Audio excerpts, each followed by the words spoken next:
Hello दोस्तों, कैसे हैं आप सभी लोग। उम्मीद है आप सभी लोग बहुत ही अच्छे होंगे और अपनी तैयारी को भी अच्छे तरीके से कर रहे होंगे। एग्ज़ाम एक दिन की तैयारी या फिर एक महीने की तैयारी से नहीं निकलते हैं। एग्ज़ाम को निकालने के लिए हमें 3 से 4 महीने की मेहनत करनी पड़ती है। तो अगर हमारा एग्ज़ाम दिसंबर माह में भी होता है तो भी हमें अभी से अच्छी खासी तैयारी करनी पड़ेगी। आज के इस क्लास में हम करने वाले हैं थॉर्नडाइक से संबंधित उन सभी प्रकार के क्वेश्चनों को जो आपके एग्ज़ाम में पूछे जाते हैं। क्वेश्चनों को करने से पहले हम थॉर्नडाइक के बारे में संपूर्ण जानकारी लेंगे। अगर आपने इस क्लास को पूरी तरीके से ले लिया, पूरी की पूरी क्लास को अच्छी तरीके से पढ़ लिया, समझ लिया, तो आपको जीवन में कभी भी कोई कठिनाई नहीं होगी। तो क्लास को शुरू करने से पहले जितने भी साथी लोग चैनल पर नए जुड़े हैं, चैनल को सब्सक्राइब जरूर कर लीजिए। हमारे साथी पुराने हैं, काफ़ी दिनों से जुड़े हुए हैं, वो लोग एक बार इस सेशन को सभी के पास में शेयर कर दीजिए और वीडियो को लाइक ज़रूर कर लीजिएगा अगर वीडियो अच्छा लगे तो चलिए शुरू करते हैं क्लास को। थॉर्नडाइक का संबंधवाद का नियम क्या है? थॉर्नडाइक का संबंधवाद का नियम है, ये एक अमेरिकी वैज्ञानिक हैं। थॉर्नडाइक कहाँ के वैज्ञानिक हैं? अमेरिका के वैज्ञानिक हैं। इनका जो पूरा नाम है वो है एडवर्ड एल थॉर्नडाइक। क्या है? Edward L Thorndike. ये अमेरिका के वैज्ञानिक हैं थॉर्नडाइक। ये भी पूछा गया है कि थॉर्नडाइक जो है वो कहाँ के मनोवैज्ञानिक हैं, तो ये अमेरिका के मनोवैज्ञानिक हैं थॉर्नडाइक। इसे उद्दीपक अनुक्रिया का सिद्धांत भी कहते हैं। इसे क्या कहते हैं? थॉर्नडाइक का संबंधवाद का सिद्धांत या फिर इसे उद्दीपक अनुक्रिया का सिद्धांत भी कहा जाता है। देखते हैं आगे। जब कोई उद्दीपक प्राणी से समक्ष उपस्थित होता है, कहने का मतलब है कि जब कोई उद्दीपक प्राणी के समक्ष उपस्थित होता है तब वह उसके प्रति प्रतिक्रिया करता है। प्रतिक्रिया के सही अथवा संतोषजनक होने पर उसका संबंध उस विशेष उद्दीपक से हो जाता है जिसके कारण प्रतिक्रिया की गई है।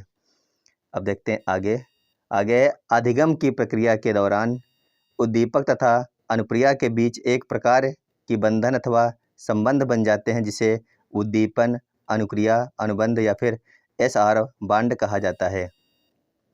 उसके बाद है अधिगमकर्ता के परिणामों से संतुष्ट होने पर यह बंधन मजबूत होते हैं और परिणामों की संतोषप्रद न होने पर बंधन कमजोर होते हैं।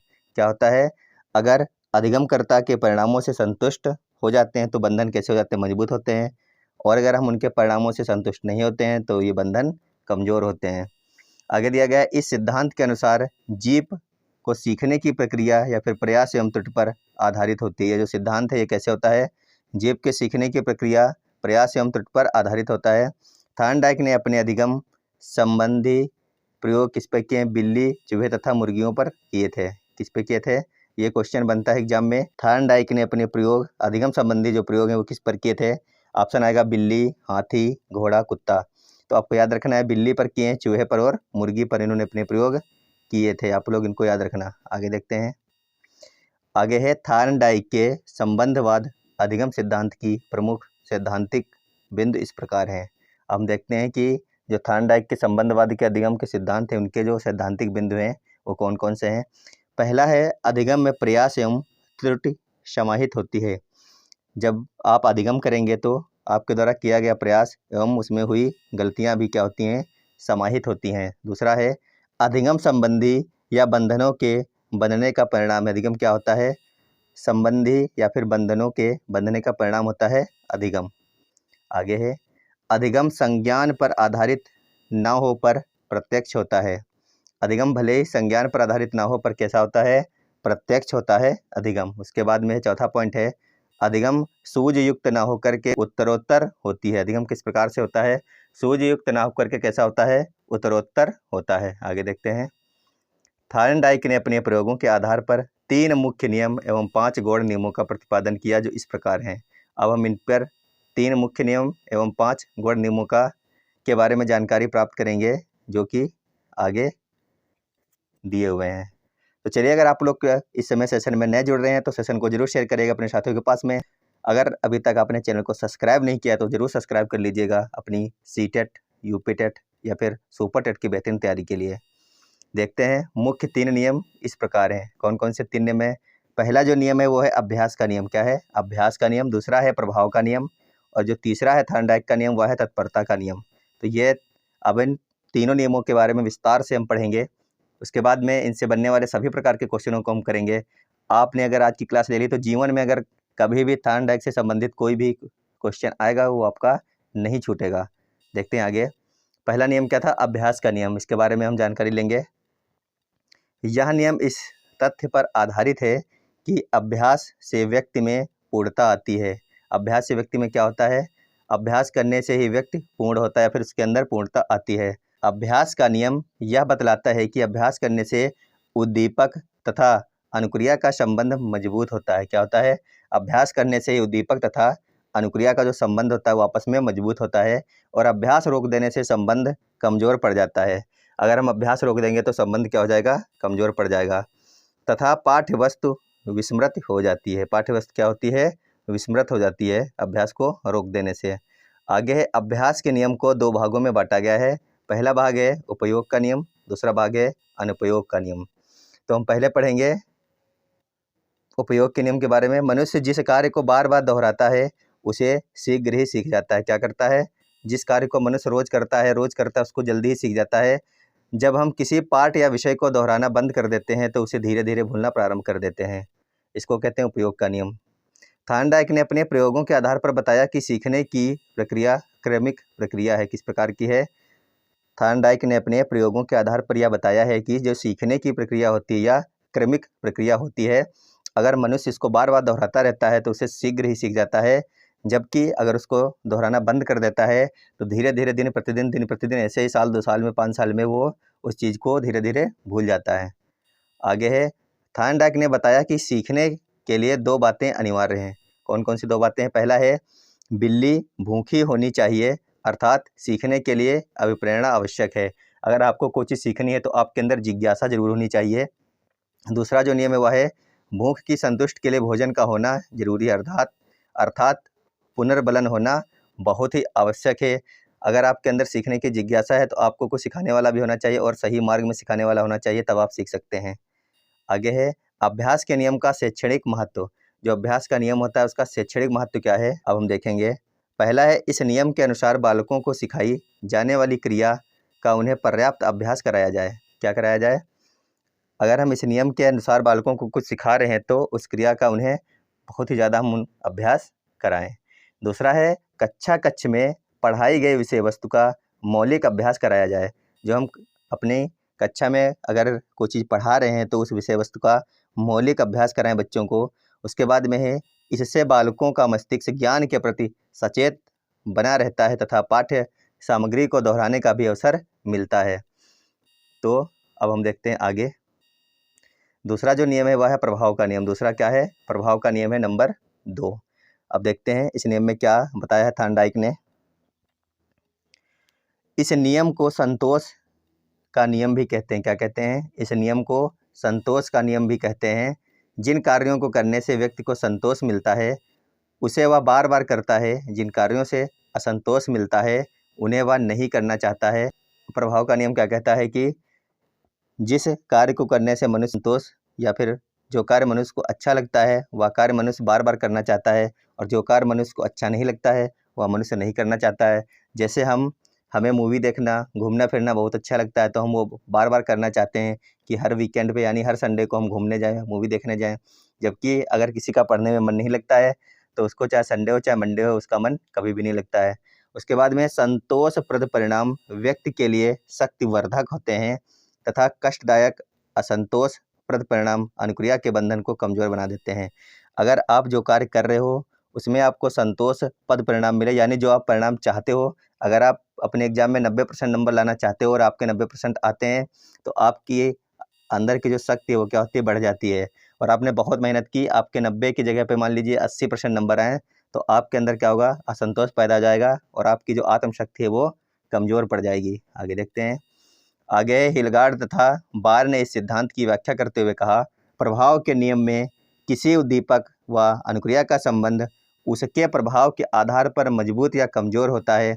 यह संबंध ऐसा होता है उससे जब व्यक्ति में संतोषजनक प्रभाव होता है तो उसमें संबंध की शक्ति बढ़ जाती है, और जब संबंध ऐसा होता है कि उससे व्यक्ति में असंतोषजनक प्रभाव होता है तो उसकी शक्ति स्वतः ही कम होती जाती है।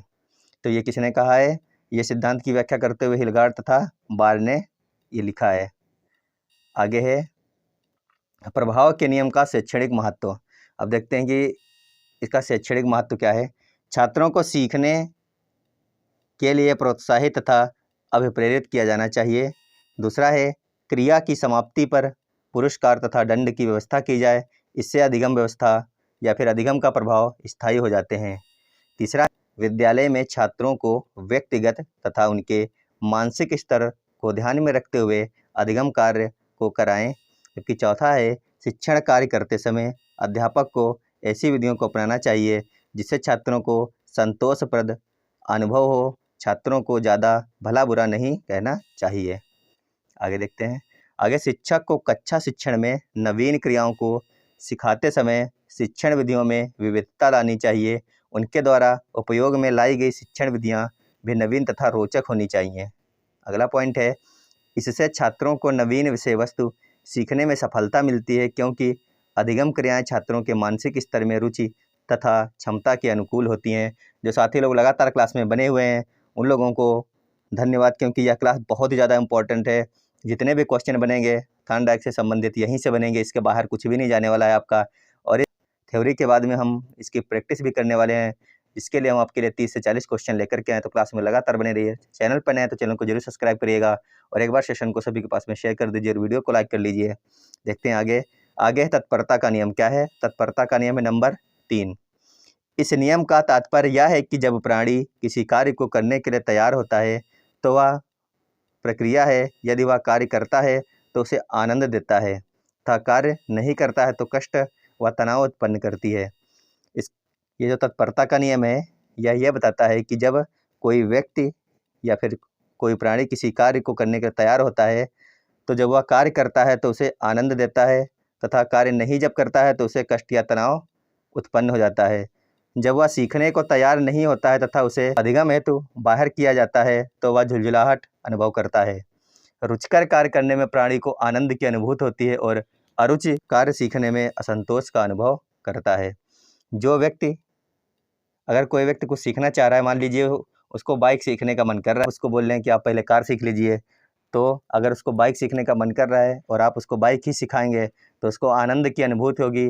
और अगर आप उसको बाइक ना सिखा करके अन्य कोई दूसरी चीज़ सिखाना चाहोगे तो उसके अंदर क्या हो जाता है, अरुचि उत्पन्न हो जाती है और उसके मन में असंतोष उत्पन्न हो जाता है। थॉर्नडाइक के द्वारा इस नियम के अंतर्गत निम्न बातों की व्याख्या की गई है, जो इस प्रकार है। पहली जो है वह है व्यवहार करने वाली संवाहक इकाई तत्पर होती है, जो व्यवहार करने से संतोष की अनुभूति होती है। दूसरा है, इस नियम के अंतर्गत व्यवहार करने वाली इकाई जब कार्य करने को तत्पर नहीं होती है तो उस समय कार्य करना मानसिक तनाव उत्पन्न करता है। जबकि अगला है, व्यवहार करने वाली इकाई को जब बलपूर्वक कार्य करवाने का प्रयास किया जाता है तो उसे असंतोष, कष्ट एवं तनाव की अनुभूति होती है। व्यवहार करने वाली इकाई यानी कि जब व्यक्ति या कोई बालक कार्य न करना चाहे और उसे जबरदस्ती बलपूर्वक कार्य करवाया जाए उससे, तो उसके अंदर क्या होगा, संतोष और कष्ट व्याप्त हो जाएगा और उसके मन में क्या होगा, तनाव भी उत्पन्न हो जाएगा। आगे है, तत्परता का नियम और कक्षा का जो शिक्षण होता है वो किस प्रकार होना चाहिए। नवीन ज्ञान देने से पूर्व छात्रों को मानसिक रूप से नए ज्ञान को ग्रहण करने के लिए तैयार करना चाहिए। जब हम बच्चों को कोई नया ज्ञान सिखाएं उससे पूर्व उस ज्ञान को सीखने के लिए बच्चों को मानसिक रूप से हमें तैयार करना चाहिए कि वो जो हम बात उनको बताने जा रहे हैं उसको वो अच्छी तरीके से सुने और समझ सकें। दूसरा नंबर है, इसमें छात्रों की व्यक्तिक भिन्नता को भी ध्यान में रखना चाहिए। क्या करना चाहिए, जो छात्रों की व्यक्तिक भिन्नता होती है इसको भी हमें ध्यान में रखना चाहिए। किसमें, तत्परता का नियम हमें ये बताता है कि जब हम कक्षा में पढ़ाने जाएं तब। आगे है, अध्यापक को छात्रों को अधिगम के लिए बाध्य नहीं करना चाहिए, क्योंकि ऐसा करने से छात्रों का भावात्मक दमन होगा। क्या होगा, अध्यापक को छात्रों को अधिगम के लिए बाध्य नहीं करना चाहिए, क्योंकि अगर हम ऐसा करेंगे तो छात्रों का भावनात्मक दमन होगा और उनकी ऊर्जा का दुरुपयोग भी होगा। अगला नंबर है, छात्रों में मानसिक तत्परता के लिए अध्यापक को नवीन शिक्षण विधियों का प्रयोग करना चाहिए, जिससे कि छात्रों में अधिगम के प्रति जिज्ञासा उत्पन्न हो सके। नवीन शिक्षण विधियाँ क्या होती हैं, ऐसी शिक्षण विधियाँ जैसे कि कोई कहानी कोई पहेली या फिर कोई किस्सा बता करके, कोई मतलब सजीव घटना बता करके जो उनके दिनचर्या में जुड़ी हो, इस प्रकार से हम अपने टॉपिक को रिलेटेड करके उनको बताएं जो उनको रुचिकर लगे, जिससे छात्रों को ज़्यादा समझ में आएगी हमारी बात और उनके अंदर हमारी बात सुनने के लिए जिज्ञासा उत्पन्न रहेगी। आगे है, सीखने के गौड़ नियम इस प्रकार हैं। अब जो इन्होंने गौड़ नियम बताए थे थॉर्नडाइक ने, वो देखते हैं कौन कौन से नियम हैं। पहला नियम है, बहु अनुक्रिया का नियम। बहु अनुक्रिया का नियम क्या कहता है? जब व्यक्ति के सामने कोई भी समस्या आती है तो वह उसे सुलझाने के लिए अनेक प्रकार की अनुक्रियाएं करता है और अनुक्रियाओं के करने का क्रम तब तक चलता रहता है जब तक वह सही अनुक्रिया के रूप में समस्या का समाधान नहीं कर लेता।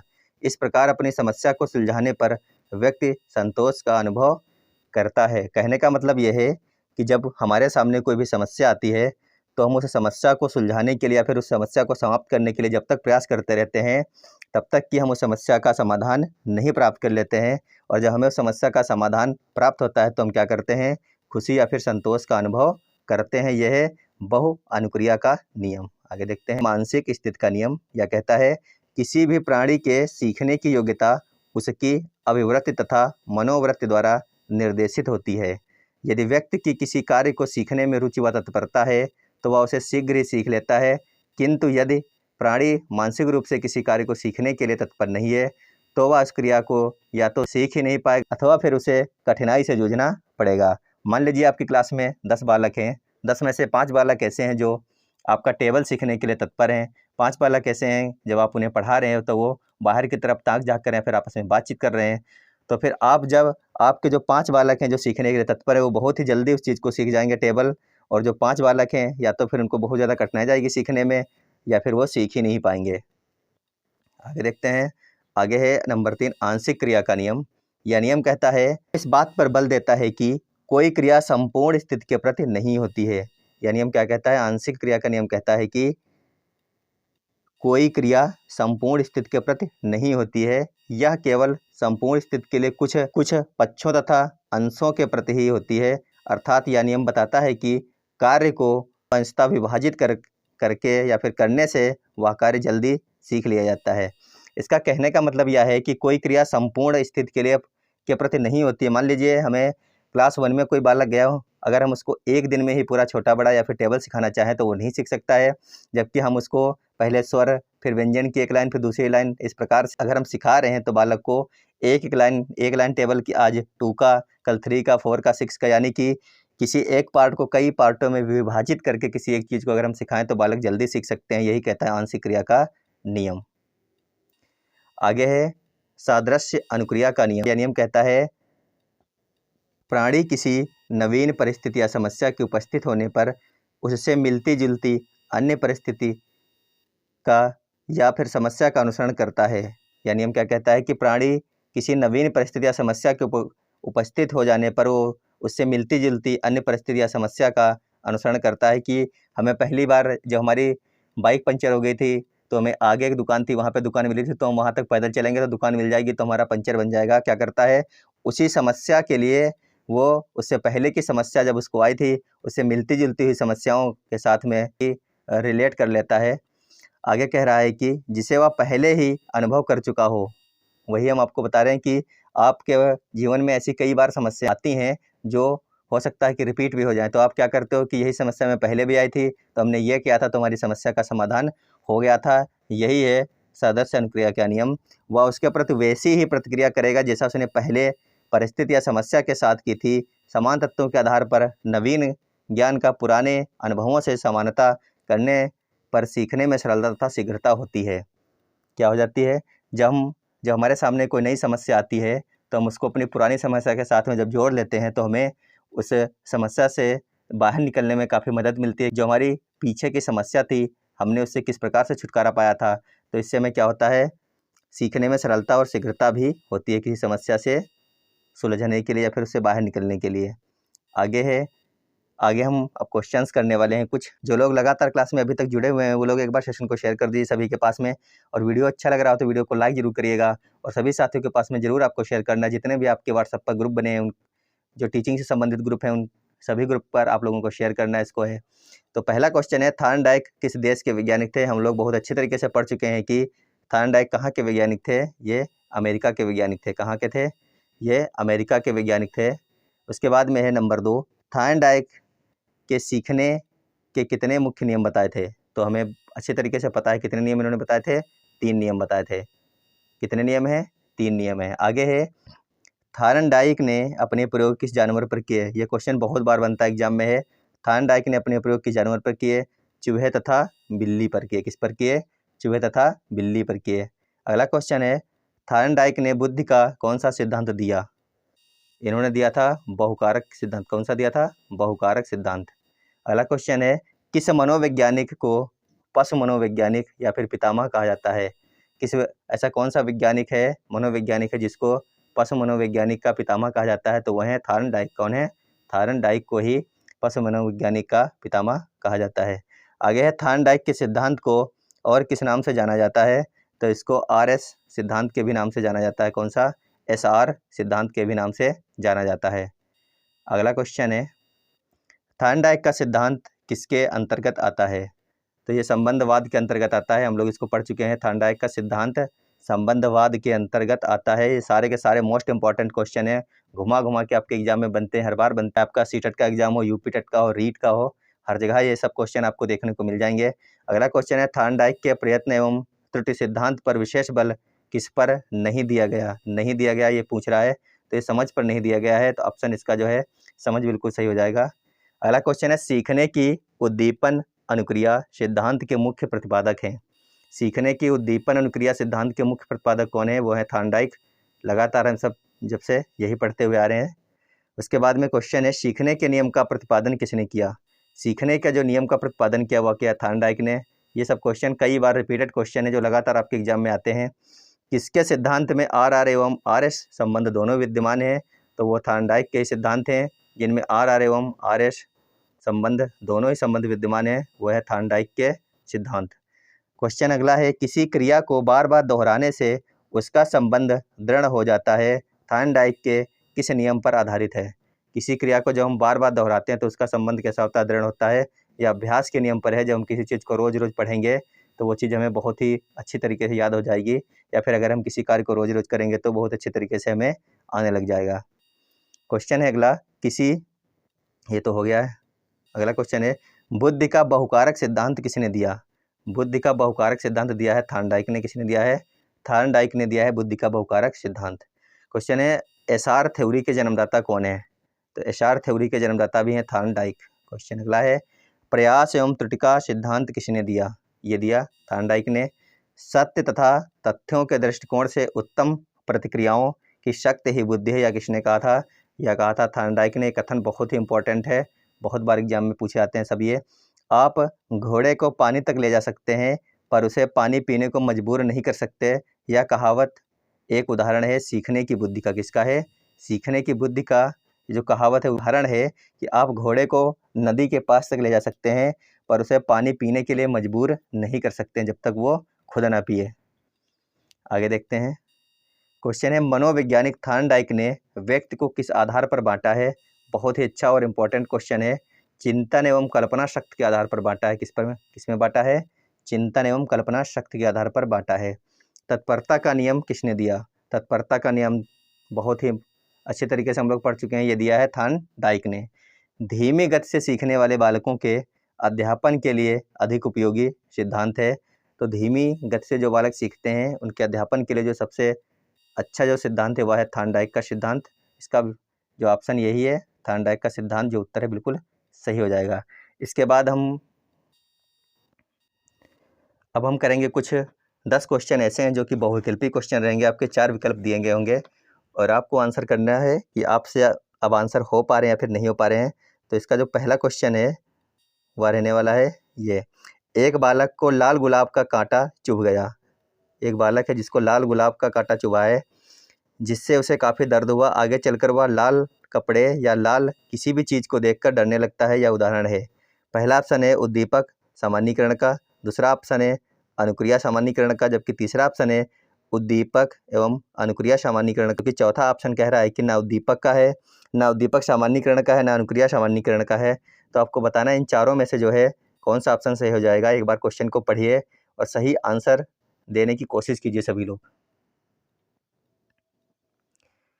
तो ये इसका जो सही आंसर है वो हो जाएगा ऑप्शन नंबर 1, यह है उद्दीपक सामान्यीकरण का नियम। किसका है? उद्दीपक सामान्यीकरण का नियम हो जाएगा ये। देखते हैं अगला क्वेश्चन। क्वेश्चन नंबर 2 है, थार्नडाइक के अधिगम सिद्धांत का शैक्षणिक महत्व किसमें है?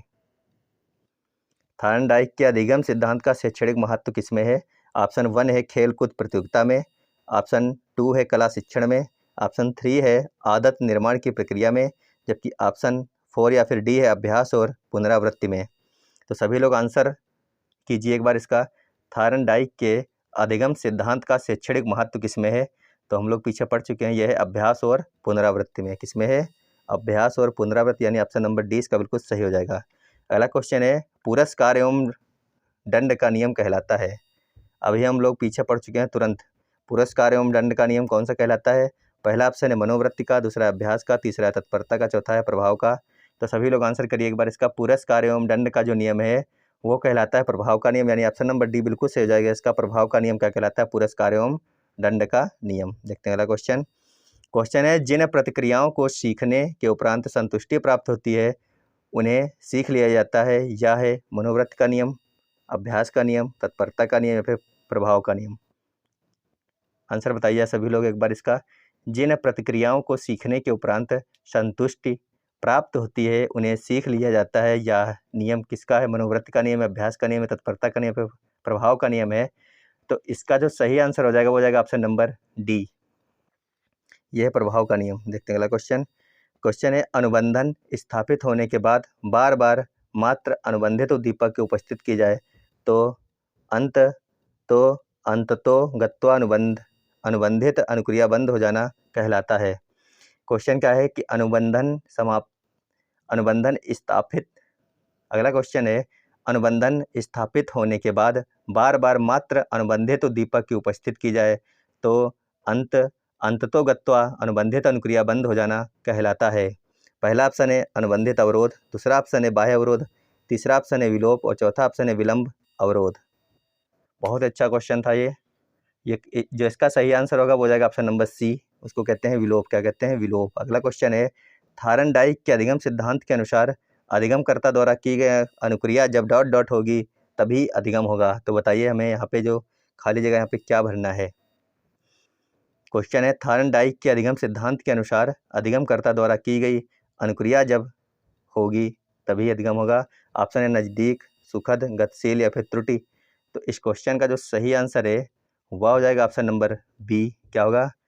अधिगमकर्ता द्वारा की गई अनुक्रिया जब सुखद होगी तभी अधिगम होगा। ऑप्शन नंबर बी इसका बिल्कुल सही आंसर हो जाएगा।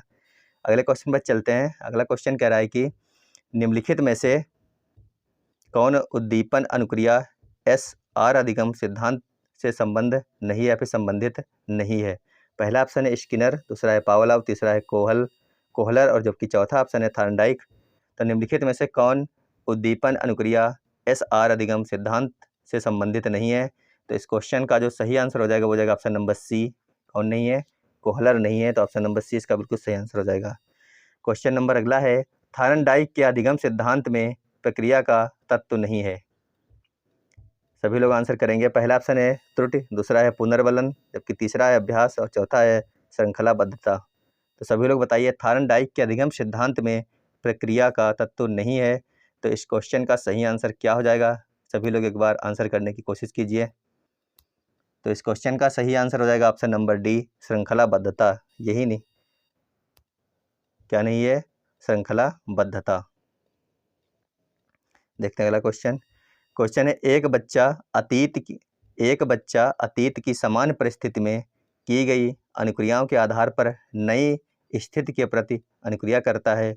यह किससे संबंधित है? अभी हम लोग पढ़ चुके हैं इसको हैं कि यह किससे संबंधित है। देखते हैं। ऑप्शन है सीखने की प्रक्रिया का बहुविध अनुक्रिया का नियम, दूसरा ऑप्शन है सीखने की प्रक्रिया का अभ्यास नियम, तीसरा ऑप्शन है सीखने की प्रक्रिया का सादृश्यता नियम, जबकि चौथा ऑप्शन है सीखने की प्रक्रिया का प्रभाव नियम। तो सभी लोग एक बार इसका आंसर कीजिए। इस क्वेश्चन का जो राइट आंसर हो जाएगा वो हो जाएगा ऑप्शन नंबर सी, सीखने की प्रक्रिया का सादृश्यता नियम जो है बिल्कुल सही है। आंसर इसका ऑप्शन नंबर सी। अंतिम क्वेश्चन है प्रयास एवं त्रुटि में सबसे महत्वपूर्ण क्या है? प्रयास एवं जो त्रुटि है इसमें सबसे महत्वपूर्ण क्या है आपको बताना है। पहला ऑप्शन है प्रेरणा, दूसरा ऑप्शन है लक्ष्य, तीसरा ऑप्शन है वातावरण, जबकि चौथा ऑप्शन है अभ्यास। तो सभी लोग बताएंगे प्रयास एवं त्रुटि में सबसे महत्वपूर्ण क्या है। तो इस क्वेश्चन का सही आंसर है ऑप्शन नंबर डी, प्रयास और जो त्रुटि है इसमें सबसे महत्वपूर्ण होता है अभ्यास। क्या होता है? अभ्यास होता है, यानी ऑप्शन नंबर डी बिल्कुल सही है। तो आज की क्लास ये थी आप लोगों के सामने। अगर आपको क्लास अच्छी लगी हो तो ज़रूर सभी के पास में शेयर करिएगा और वीडियो को लाइक ज़रूर करिएगा। जो लोग नए जुड़ रहे हैं चैनल पर, चैनल को सब्सक्राइब ज़रूर कर लीजिएगा आप लोग। और वीडियो देखने के लिए धन्यवाद। अभी के लिए बाय बाय, मिलते हैं अगले क्लास में। जब तक आप लोग मस्त रहिए और स्वस्थ रहिए।